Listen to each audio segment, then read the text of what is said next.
Baiklah, terima kasih atas waktu yang diberikan kepada saya.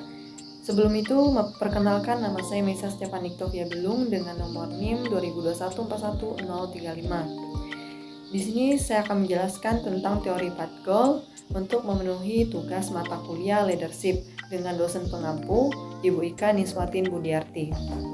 Baiklah, lanjut saja ke materinya. Teori 4 goal adalah sebuah teori pemimpin yang dikembangkan oleh Robert House pada tahun 1971. Teori ini berfokus pada bagaimana pemimpin dapat memotivasi dan membantu pengikut mencapai tujuan mereka. Inti dari teori ini adalah bahwa pemimpin harus menyesuaikan gaya kepemimpinan mereka dengan karakteristik pengikut dan situasi kerja untuk meningkatkan kepuasan kerja dan kinerja pengikut. Pengertian 4 goal teori menurut Moorhead dan Griffin dalam Fatah 2017. 4 goal theory of leadership menunjukkan bahwa pemimpin yang efektif memperjelas jalan perilaku yang akan mengarah pada penghargaan yang diinginkan. Goal. Review teori 4 goal. Teori 4 goal didasarkan pada prinsip bahwa perilaku pemimpin dapat mempengaruhi kinerja, kepuasan, dan motivasi kerja dengan cara yang pertama, menjelaskan dan memperjelas jalur yang harus diikuti untuk mencapai tujuan. Dan yang kedua, menghilangkan hambatan yang menghalangi perjalanan menuju tujuan. Yang ketiga, memberikan dukungan dan bantuan yang diperlukan untuk mencapai tujuan.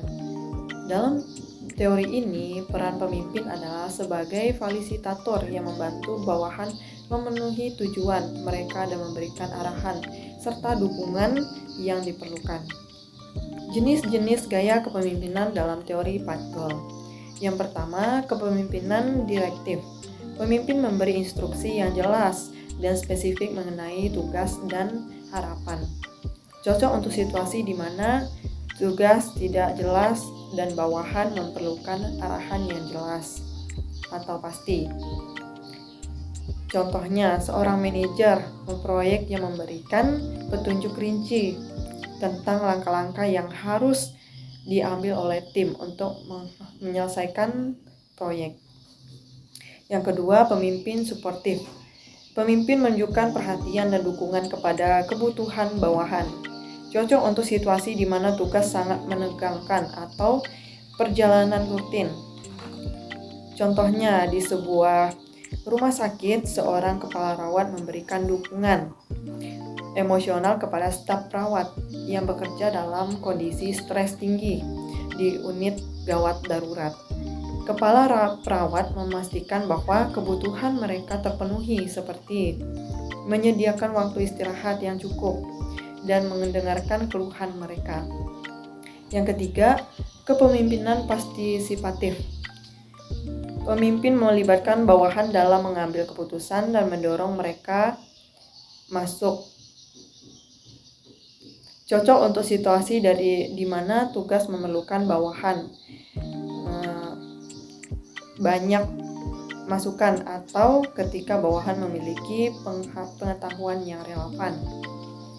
Contohnya, seorang pemimpin tim yang mengadakan rapat reguler untuk mendapatkan umpan balik dari anggota tim tentang proyek yang sedang berlangsung. Dalam sebuah startup, CEO mengadakan sesi brainstorming mingguan dengan tim pengembangan untuk diskusi ide-ide baru dan mencari solusi untuk masalah yang dihadapi. CEO mendorong setiap anggota tim untuk memberikan masukan dan ide-ide kreatif. Yang keempat, kepemimpinan berorientasi presentasi. Pemimpin menetapkan tujuan yang menantang dan mendorong bawahan untuk mencapai kinerja tingkat tinggi. Cocok untuk situasi di mana tugas memerlukan standar kinerja dan bawahan memiliki motivasi tinggi. Contoh, seorang manajer penjualan yang menetapkan target penjualan yang ambisius dan memberikan insentif untuk mencapainya. Di sebuah perusahaan penjualan langsung, seorang manajer penjualan menetapkan target penjualan bulanan yang tinggi untuk timnya dan memberikan bonus besar bagi mereka yang mencapai atau melebihi target tersebut. Manajer juga menyediakan pelatihan tambahan untuk membantu tim untuk mencapai kinerja terbaik mereka.